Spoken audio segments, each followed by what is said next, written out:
Édition. Tout d'abord, ce communiqué du gouvernement du Mali. Le gouvernement de la République du Mali condamne fermement l'attentat lâche et criminel à la voiture piégée perpétrée ce mercredi 11 juin 2014 à Aguelhok, ayant fait des morts et des blessés parmi les soldats tchadiens et maliens présents dans cette localité du Mali. En cette douloureuse circonstance, le gouvernement du Mali adresse ses condoléances émues au gouvernement frère du Tchad, à la MINUSMA et aux familles tchadiennes et malienne des illustres disparus, arrachés si brutalement à notre affection en mission de paix et de sécurité dans notre pays. Il formule des vœux de prompt rétablissement aux blessés. Le gouvernement du Mali reste déterminé à œuvrer avec ses partenaires pour poursuivre et traduire en justice les auteurs et les complices de ces crimes ignobles.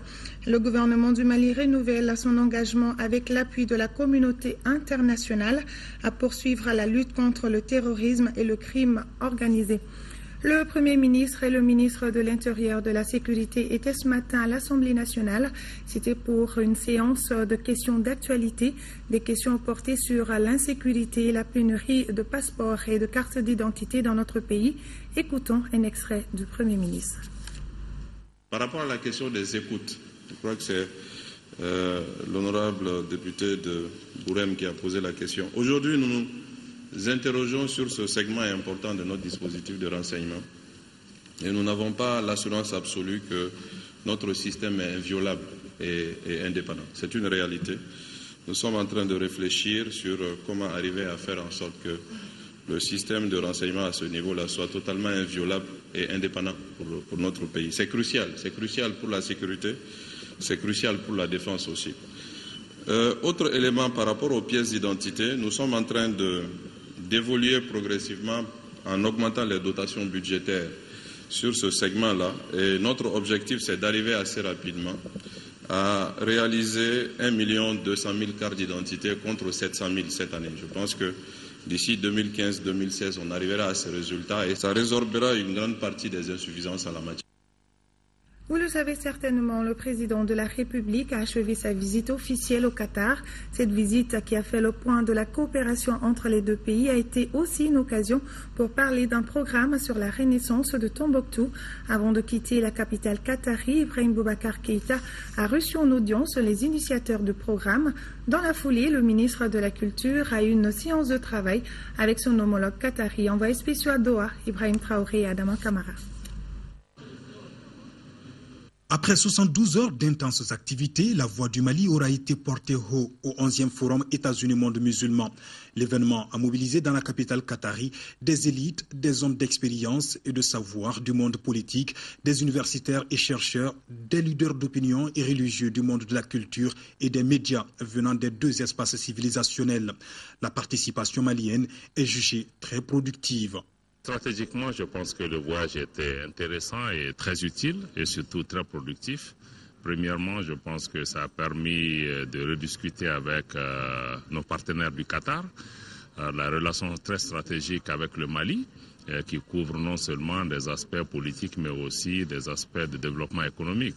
Vous savez qu'il y a une délégation économique du Qatar qui vient de Bamako, avec laquelle nous avons discuté un certain nombre de projets qui sont en train d'entrer dans une phase active.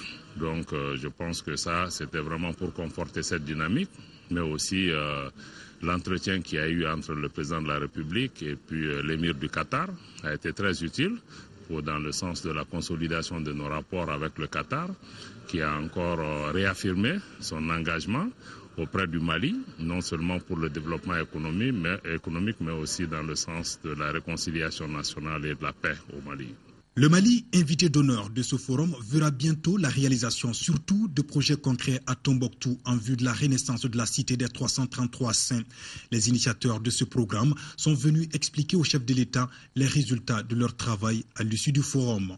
On a invité ici des gens, bien sûr, de Mali. Nous sommes ici aussi avec un genre de Google, quelqu'un qui s'occupe de social media, des investisseurs, des gens de sécurité. Enfin, c'est très divers et on se met tout sur le problème de comment faire revivre la ville de Timbuktu avec sa culture. Vous savez, partout dans le monde, on aime la musique qui vient de Timbuktu. C'est nous, les Américains, on dit que c'est le root of the blues. C'est là où a commencé la musique que nous aimons.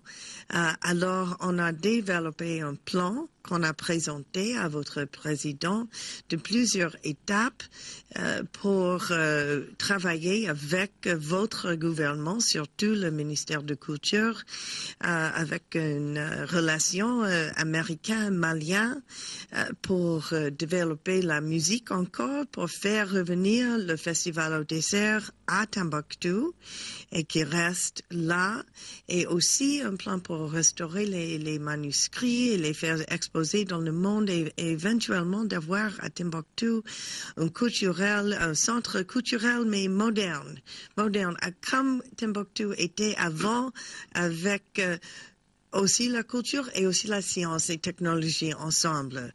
Et l'idée derrière est naturellement que ça fait pousser l'économie. Le président de la République a réitéré tout son soutien à cette initiative qui vise à promouvoir la paix, l'unité et la réconciliation nationale grâce à la culture, un domaine dans lequel le Mali entend renforcer sa coopération avec le Qatar. Le sujet a justement été discuté au cours d'une séance de travail entre les deux ministres en charge de la question. Les relations culturelles peuvent jouer un rôle comme une base pour les relations en général.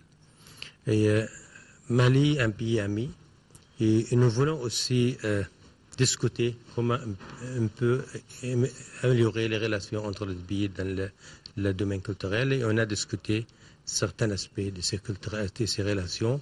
Et on va se rencontrer bientôt dans la fin de ce mois aussi à Doha pour discuter les autres aspects. Ici à Doha, ils ont une culture assez riche, je veux dire dans le lien maillage culture et développement, ils peuvent être une bonne source d'inspiration. La civilisation assez riche en matière d'islam déjà, mais en matière de connaissances tout court. Ce 11e forum États-Unis Monde islamique aura été également une occasion pour le président Ibrahim Boubacar Keïta d'expliquer aux médias internationaux la situation au Mali, notamment dans sa partie septentrionale. Le chef de l'État a surtout tenu à rappeler l'engagement du Mali à résoudre la crise par un dialogue inclusif qui réunira tous les Maliens. Et c'est un président Ibeka tout satisfait de ce déplacement qui quitte Doha avec la conviction et l'espoir que le Mali franchira dans les prochains jours un pas important vers la paix et l'unité nationale. Retour à Bamako pour parler de cet exploit de la médecine. Une équipe de professeurs chinois et maliens de l'hôpital du Mali vient de sauver une vie. Ils ont réussi cette opération chirurgicale exceptionnelle du cancer de la thyroïde. Le patient malien Noumoukoumar Soumaré, un économiste qui a développé cette maladie, avait tenté sous plusieurs cieux de traiter ce mal et c'était toujours sans succès jusqu'à l'heureuse rencontre avec cette équipe de spécialistes de l'hôpital du Mali. Attention, âme sensible, certaines images peuvent choquer. Reportage Fatmata Koni. Pour un coup d'essai, cela fut un coup de maître. C'est un véritable exploit que la médecine vient de réaliser au Mali. Il s'agit d'une intervention chirurgicale sur un patient atteint de cancer presque en phase terminale. Qui plus est, la tumeur était située dans la zone orale. Le patient Noumou Soumaré avait perdu tout espoir de guérison. Il y a eu l'apparition d'un petit bouton au niveau de mon cou que je prenais pour une angine.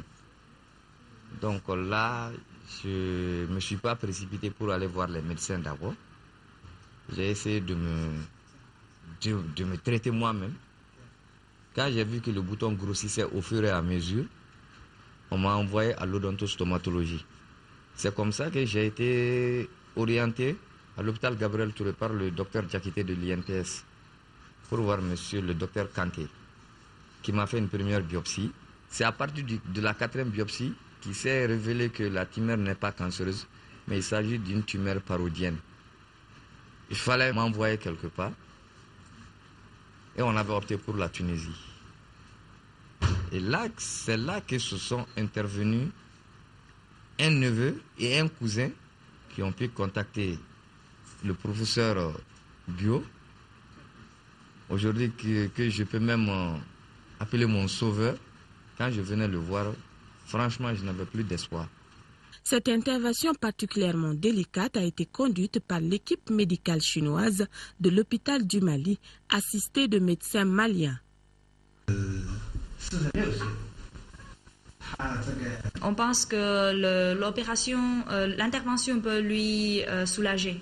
C'est une tumeur très avancée. On a fait une exérèse particielle de la glande thyroïde. Encore un curage ganglionnaire au niveau du cou de ganglion gauche. Pour réparer le plaie du facial, on met une cutanée pectorale pour réparer le plaie ici. L'intervention a pris presque 3 heures. Tout s'est bien passé et la quantité de sang est trop petite. Maintenant, le patient il est en bon état. On a fait tous nos efforts pour retrouver sa santé et maintenant on est content de voir qu'il peut vivre comme avant. L'équipe dirigée par le Q peut consulter en moyenne 3 personnes par jour. Une intervention qui s'inscrit dans le cadre de la coopération sino-malienne. Nous avons 31 professionnels chinois qui travaillent à l'hôpital du Mali. Nous avons toujours signalé l'insuffisance des ressources humaines. Donc, ce personnel vient combler ce déficit qui ne se fait plus sentir au niveau de l'hôpital, surtout en matière de professionnels assez spécialisés. Nous avons, dans tous les domaines que l'hôpital, tous les services de l'hôpital, nous avons des spécialistes qui viennent pour parer à certaines situations, notamment les anesthésistes réanimateurs. À l'hôpital du Mali, nous n'avons qu'un seul spécialiste malien, un anesthésiste réanimateur.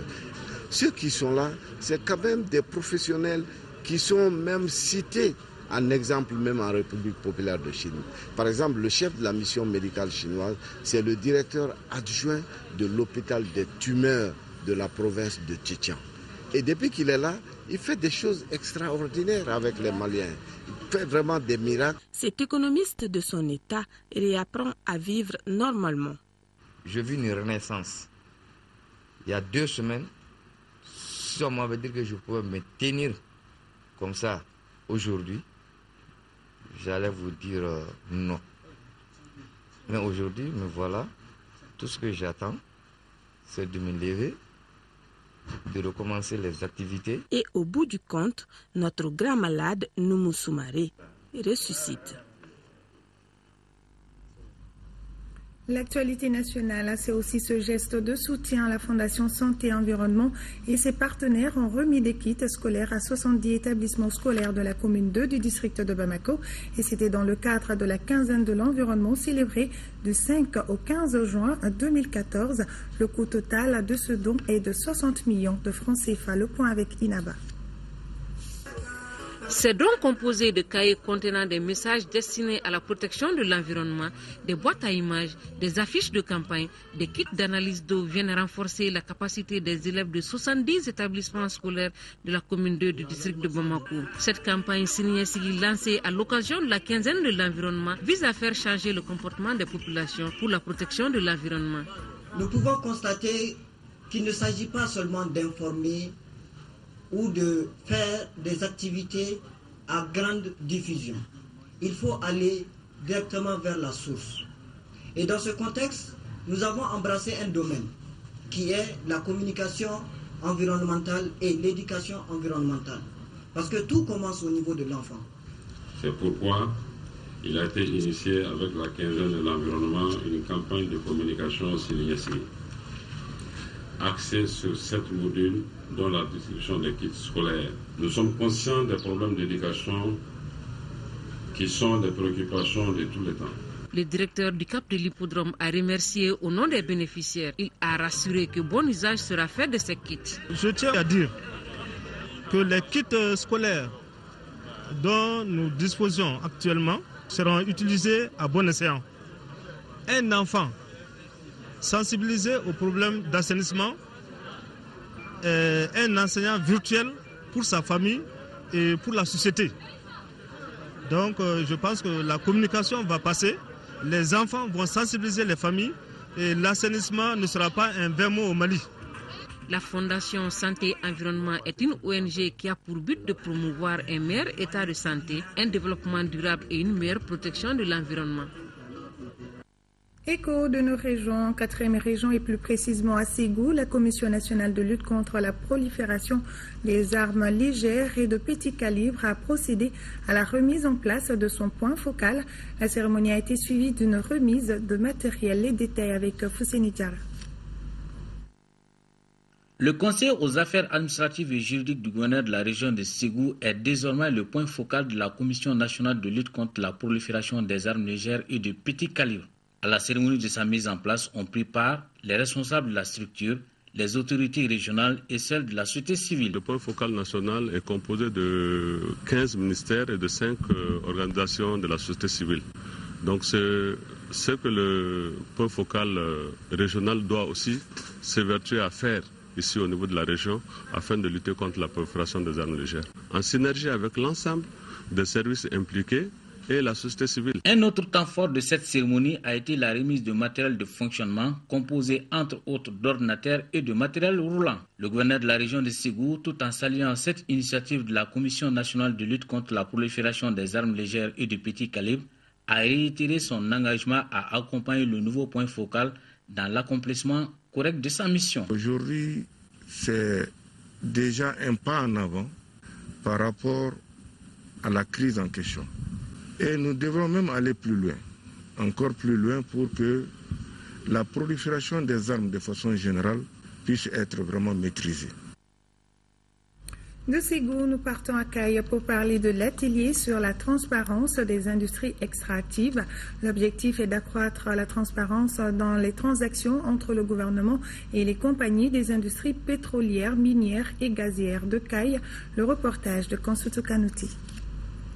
Au cours de la présentation, il est ressorti que sur la base des données collectées auprès de la BCAO et de l'INSAT, la valeur du PIB correspond à plus de 5 milliards de francs CFA. Le secteur extractif représentait alors 7% du PIB.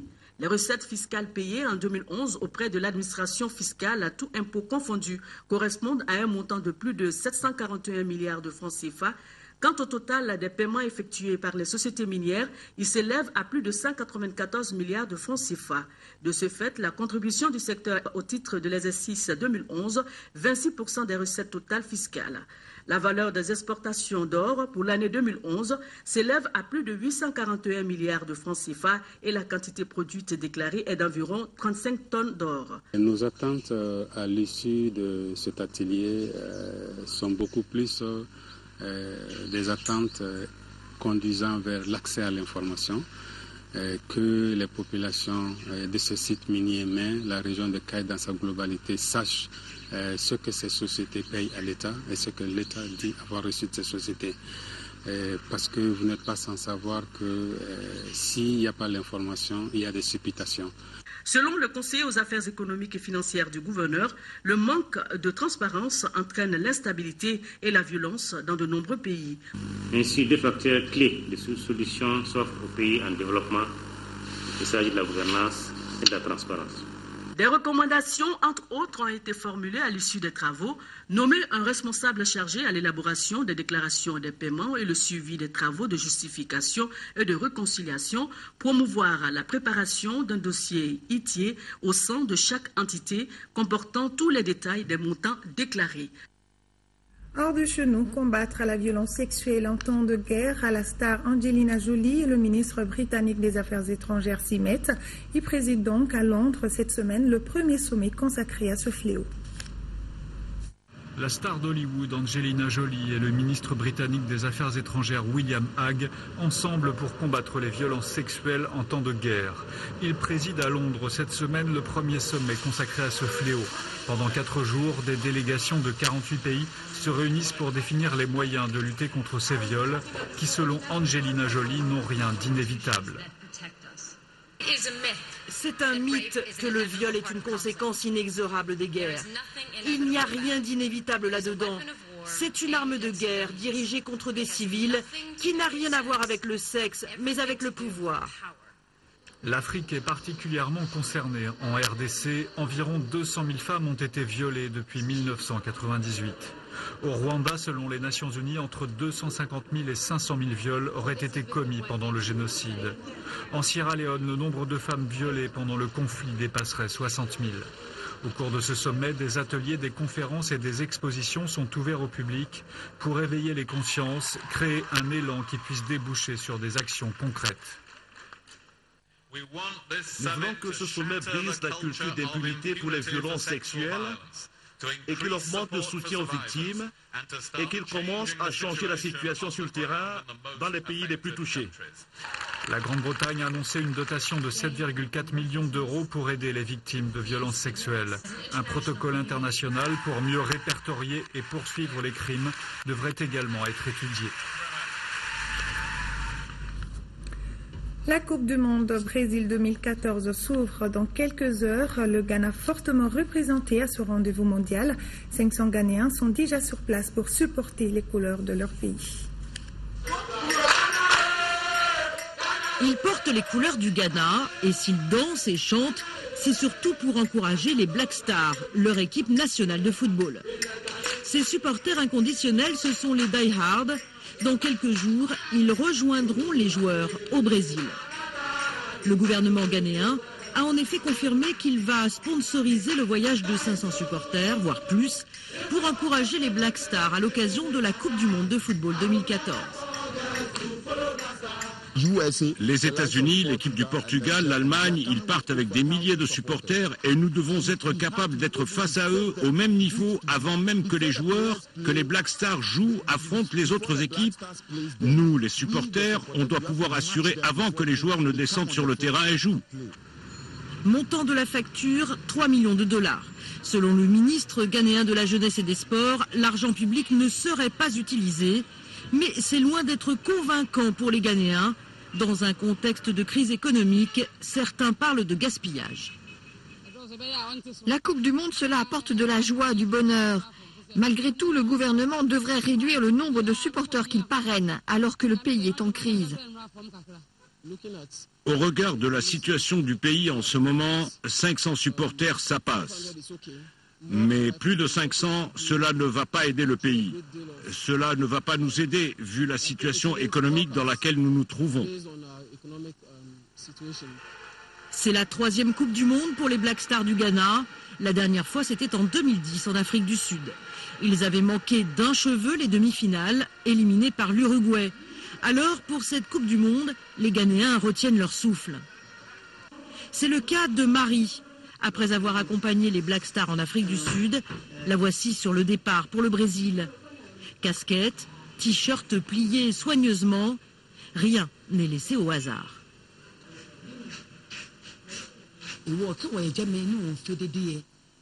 Les joueurs sont encouragés quand nous faisons beaucoup de bruit. Ils aiment ça et donnent le meilleur d'eux-mêmes. J'aimerais que nous soyons beaucoup plus nombreux au Brésil. En Afrique du Sud, 8000 supporters comme Marie avaient fait le déplacement pour soutenir les joueurs. Ils seront moins nombreux cette fois, mais nul doute qu'ils auront la même ferveur. Premier rendez-vous le 16 juin, les Black Stars affronteront les États-Unis.